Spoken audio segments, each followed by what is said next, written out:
బట్టి కొందరు గుర్రంలో బట్టి అతిశయపడదు. మనమైతే మన దేవుడైన యెహోవా నామమును బట్టి అతిశయపడదు. చాలు. హల్లెలూయా, హల్లెలూయా. కదా దేవుడు వాక్యం ద్వారా మాట్లాడుతూ ఉన్నాడు ఏంటంటే, కొందరు రథములను బట్టి కొందరు గుర్రములను బట్టి కదా అతిశయపడతా ఉంటారంట. కొందరు రథములను బట్టి కొందరు గుర్రములను బట్టి.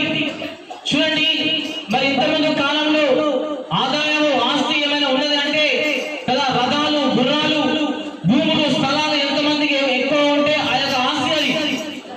ఆ ఆస్తులను బట్టి, ఆ రథములను బట్టి, గుర్రాలను బట్టి ఏం చేసేవాళ్ళు ఆ కాలంలో ఉన్నటువంటి వ్యక్తులు? అతిశయపడేవాళ్ళు కదా. అతిశయపడేవాళ్ళు అంటే గర్వంగా ఫీల్ అయ్యేవాళ్ళు, అహంకారంగా ఫీల్ అయ్యేవాళ్ళు కదా. నాకు ఆస్తి ఉంది కదా అని చెప్పేసి, నా దగ్గర రథాలు ఉన్నాయి కదా అని చెప్పేసి, నా దగ్గర గుర్రాలు ఉన్నాయి కదా అని చెప్పేసి అహంకారంగా ఫీల్ అయ్యేవాళ్ళు కదా. దేవుడి రోజు మాట్లాడుతూ ఉన్నాడు, కొందరేమో రథములను బట్టి కొందరేమో గుర్రాలను బట్టి అతిశయిస్తూ ఉంటారంట. హల్లెలూయా. నాడు ఉన్నారు, నేడు కూడా ఉన్నారు. అప్పుడు అతిశయించిన వాళ్ళు ఉన్నారు, ఇప్పుడు కూడా అతిశయిస్తున్నటువంటి వ్యక్తులు చాలా మంది ఉన్నారు. అప్పుడు వాళ్ళకున్న ఆస్తి ఏందయ్యా అంటే గుర్రాలు, రథాలు. కానీ ఇప్పుడు చూడండి, కొంతమంది అతిశయిస్తా ఉన్నారు, కొంతమంది అహంకారం పడతా ఉన్నారు, కొంతమంది గర్వపడతా ఉన్నారు. దేని బట్టి తెలుసా కదా? వాళ్ళ దగ్గర ఉన్నటువంటి బలాన్ని బట్టి కొంతమంది గర్వపడతా ఉన్నారండి. వాళ్ళ దగ్గర ఉన్నటువంటి కండ బలం బట్టి, గుండె బలాన్ని బట్టి, మాట తీరును బట్టి చమత్కారంగా మాట్లాడుతారని చెప్పేసి, నా దగ్గర బాగా బలం ఉందని చెప్పేసి, నా దగ్గర బాగా ఆస్తి ఉందని చెప్పేసి, నా దగ్గర మంచి బిల్డింగ్ ఉన్నాయని చెప్పేసి కొంతమంది ఏం చేస్తారో తెలుసా? గర్వంగా ఫీల్ అయిపోతా ఉన్నారు. వాటిని చూసుకొని మురిసిపోతా ఉన్నారు. అవే శాశ్వతం అని చెప్పేసి అనుకుంటా ఉన్నారు. అవే నాకు సొంతం అని చెప్పేసి అనుకుంటా ఉన్నారు కదా. మరి ఆ యొక్క బిల్డింగ్లు, ఆ యొక్క కార్లు, వాటిని బట్టి ఏం చేస్తారు? కొంతమంది గర్వానికి లోనైతా ఉన్నారండి కదా. ఆ బిల్డింగ్ బట్టి, వాళ్ళకున్న ఆస్తులు బట్టి, వాళ్ళకున్న బలాన్ని బట్టి గర్వంగా ఫీల్ అయిపోయి మనుషులు ఎట్లా చేస్తారు తెలుసా? చాలా చీమ కంటే దారుణంగా చూస్తా ఉన్నారండి. హల్లెలూయా. ఒక బలవంతుడు ఏం చేస్తా ఉన్నాడు? ఒక బలహీనుని కదా తొక్కడానికి ప్రయత్నం చేస్తా ఉన్నాడు. ఒక బలవంతుడు ఒక బలహీనుని చూసి ఏమనుకుంటా ఉన్నాడు?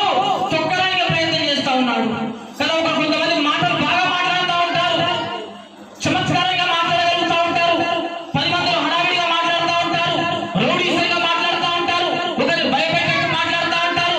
వాళ్ళు ఏం చేస్తారో తెలుసా? ఆ మాటలు బట్టి కూడా గర్వంగా ఫీల్ అయిపోతా ఉన్నారు కదా. మాటలు ఏం చేస్తా ఉంటారు? ముంచేస్తా ఉంటారు కదా. దేవుడు ఏం మాట్లాడుతూ ఉన్నాడు? కొంతమంది ధనాన్ని బట్టి అతిశయిస్తా ఉన్నారంట. కొంతమంది అందాన్ని బట్టి కూడా అతిశయిస్తా ఉంటారండి. కొంతమంది వాళ్ళకున్న అందాన్ని బట్టి కూడా కదా. నేను ఇంత అందంగా ఉన్నా, నా అంత అందగత్తెలు ఇక్కడ ఈ లోకంలో ఎవరు లేరు, నా అంత అందగాని ప్రపంచంలో ఎవరు లేరు, ఈ ప్రపంచంలో నేను ఒక్కడే అందగాని, నా గల్లీలో నేను ఒక్కదాని అందగత్తెని, నా బస్తీలో నా అంత అందగాడు, నా బస్తీలో నా అంత మరి మంచి అందంగా ఉన్నటువంటి వ్యక్తులు ఎవరు లేరు కదా అని చెప్పేసి ఏం చేస్తారు తెలుసా?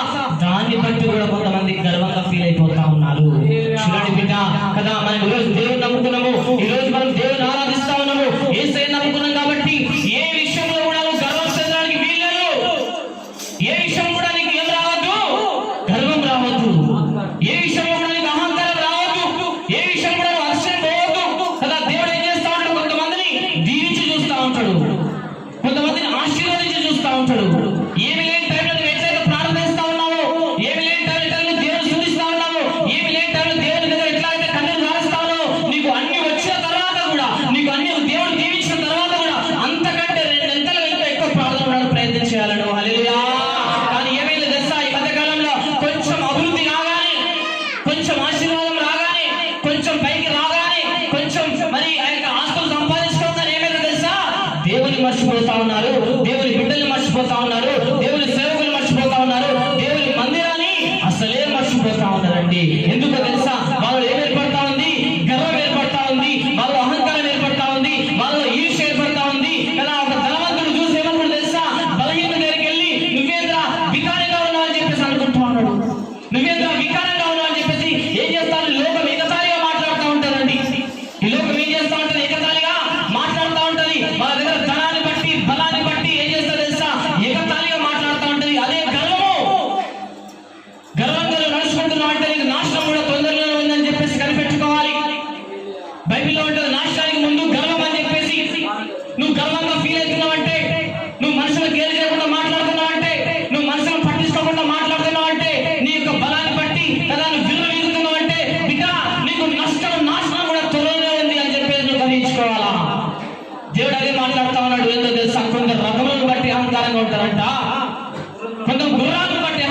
ఉంటారంట.